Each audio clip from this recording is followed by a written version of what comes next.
Para falar a respeito do cenário em Israel, a gente vai conversar agora com a Aline Zankies, que é guia turística. O marido dela é israelense e foi convocado para lutar na guerra. Como vai, Aline? Eu gostaria de saber qual foi a situação e como seu marido foi convocado, foi por telefonema, como foi feito esse processo pelo governo israelense.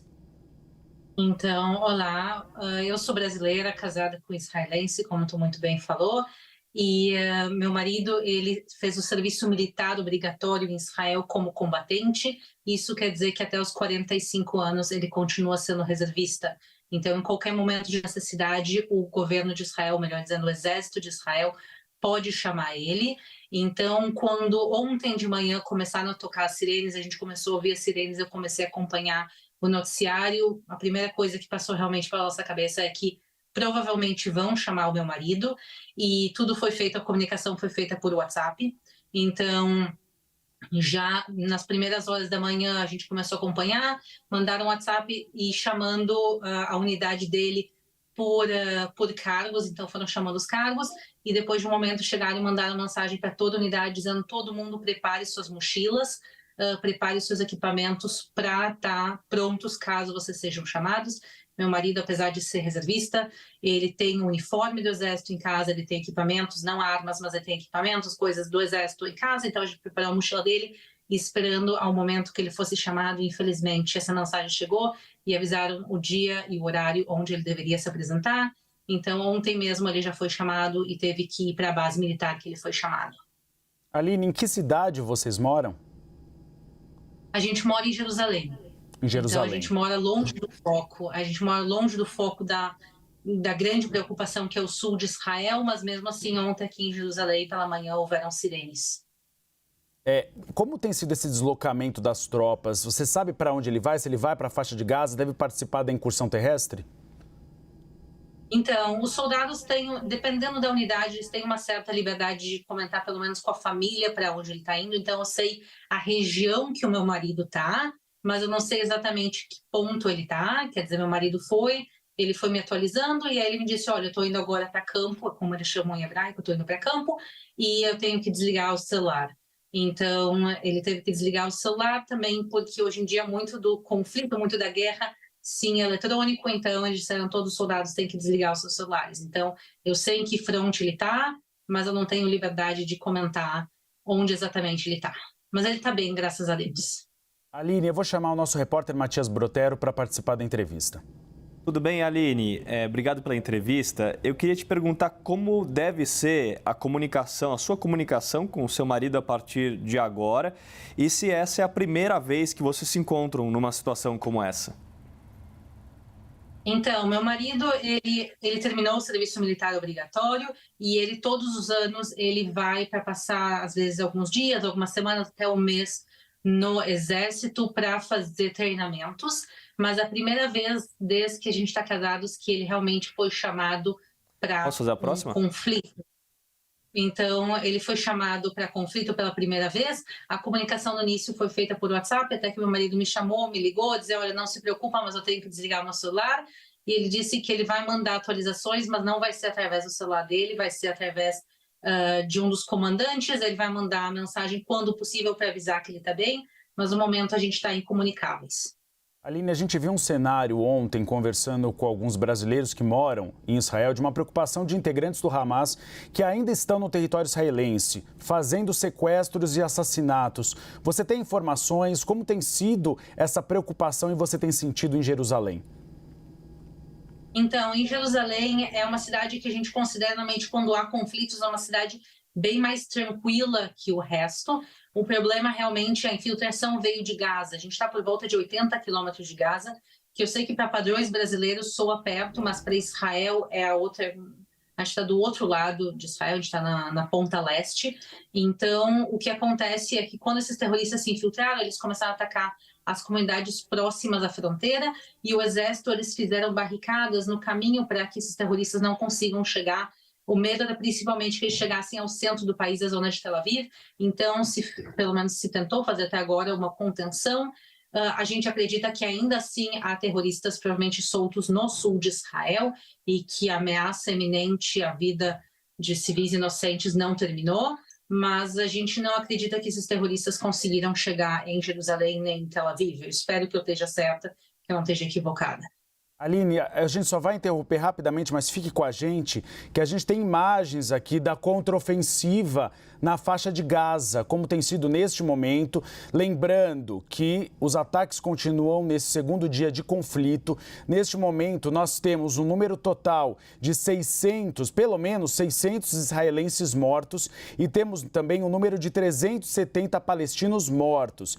Nunca se pode generalizar e a gente está tomando muito cuidado aqui na cobertura. Nem todos os palestinos apoiam o Hamas. Por isso que há uma grande apreensão, inclusive da comunidade internacional, de que maneira podem ser esses ataques.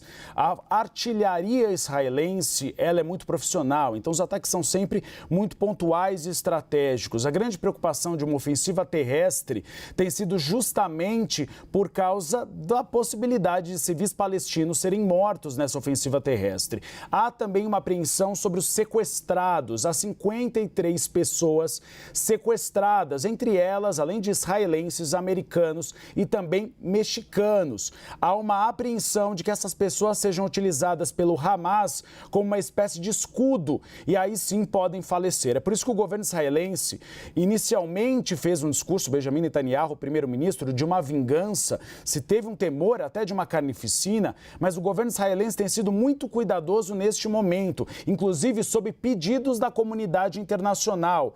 Joe Biden já falou com Benjamin Netanyahu, presidente dos Estados Unidos. Também nós tivemos Rishi Sunak, primeiro-ministro do Reino Unido, agora há pouco conversou com Benjamin Netanyahu. Tem se pedido que haja um pouco de ponderação em relação a isso. Claro, Israel tem o direito, na avaliação da comunidade internacional, a fazer a contraofensiva justamente porque foi atacado. Mas há uma tentativa de um cessar-fogo. Só que o cessar-fogo hoje, a comunidade internacional considera que não há grande possibilidade. Primeiro, porque há um grande número de pessoas sequestradas. Depois, porque há também uma necessidade de Israel, politicamente, colocar a sua posição depois desses ataques que vitimaram 600 pessoas. Aline, você continua com a gente. Eu gostaria de perguntar como foi essa noite. Houve muitos alarmes soados. As pessoas chegaram a ir aos bunkers em Jerusalém?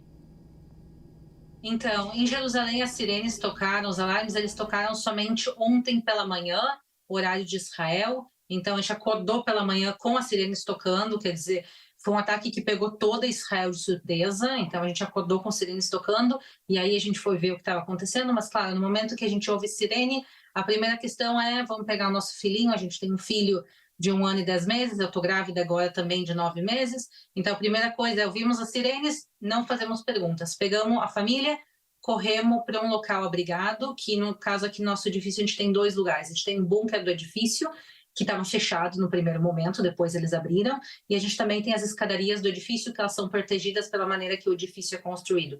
Então, a gente ouve a sirene, corre para as escadarias, e aí a gente tem que ficar lá por volta de 5, 10 minutos, e aí a gente começa a entender o que é a situação. Passam 5, 10 minutos, a gente volta para casa, fica um tempo, tocou a sirene, então foram algumas vezes, eu faço volta de 6 vezes ontem que nós tivemos que correr para o bunker com a nossa família. Aqui em Jerusalém a gente tem 90 segundos, quer dizer, 1 minuto e meio para correr até o bunker. Matias aqui falando de novo, a gente está com imagens ao vivo da faixa de Gaza. O que a gente está vendo é uma fumaça muito espessa, já é o período da noite, e o período da noite é aquele em que os ataques podem acontecer de maneira até mais acentuada, né? Isso de acordo com analistas especializados em guerra, justamente porque as pessoas não sabem de onde está vindo, fica mais fácil você confundir as pessoas com esses ataques. Levando em consideração que Israel pediu para todas as pessoas que estão na faixa de Gaza para saírem de lá o quanto antes, qual que é a sua expectativa para o que pode acontecer daqui para frente à noite? Né? Você acha que pode ter uma contraofensiva ainda maior à noite? E você conhece pessoas que estão na faixa de Gaza? Como é que elas estão reagindo em relação a essa orientação do governo de Israel? Então, a primeira noite, ela foi tensa, mas em Jerusalém ela foi relativamente tranquila, a gente não teve sirenes. A gente imagina que a situação aqui em Jerusalém vai se manter a mesma, mas infelizmente não posso dizer a mesma coisa do sul de Israel. Tenho muitos amigos que moram no sul de Israel. Eu morava próxima da faixa de Gaza, eu morei um tempo em Hatzerim, eu tenho muitos amigos que moram ao lado da faixa de Gaza, inclusive brasileiros que moram lá, principalmente em Bror Heil. Então, realmente, para eles, eu acho que estão sendo dias que mudam a vida da pessoa no pior dos sentidos, e Israel é um país pequeno, então todo mundo aqui está envolvido no conflito, independente de onde tu mora. Tu tem amigos que estão no fronte de guerra, no caso meu marido está no fronte de guerra, tu tem pessoas, amigos que faleceram, amigos desaparecidos, então realmente é um evento que sem dúvida nenhuma está traumatizando Israel, e esse é justamente o objetivo dos terroristas do Hamas, é causar o maior sofrimento possível em Israel e tentar, dessa maneira, desestabilizar o país. Aline, você conhece alguém que teve algum parente desaparecido ou morto?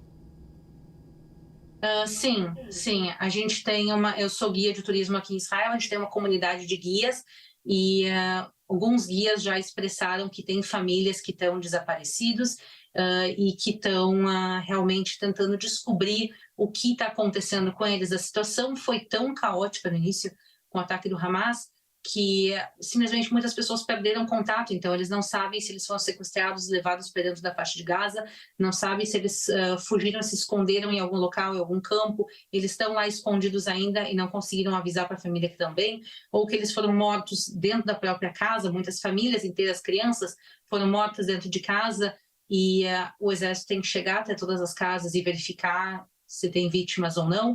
Então, no momento, tem muitas pessoas desaparecidas, e por isso, quando a gente fala do número de 53 sequestrados, infelizmente, muita gente aqui em Israel, e eu também acredito que esse número, na realidade, ele vai seguir aumentando nos próximos dias, quando a gente realmente tiver uma noção melhor do que aconteceu com essas pessoas. E, infelizmente, também eu tenho amigos guias que têm familiares que no momento estão desaparecidos. A gente não sabe se sequestrados, mas eles estão desaparecidos. Aline, nossa solidariedade a você e ao seu marido, que tudo fique bem e que a situação se normalize. Muito obrigado pela entrevista.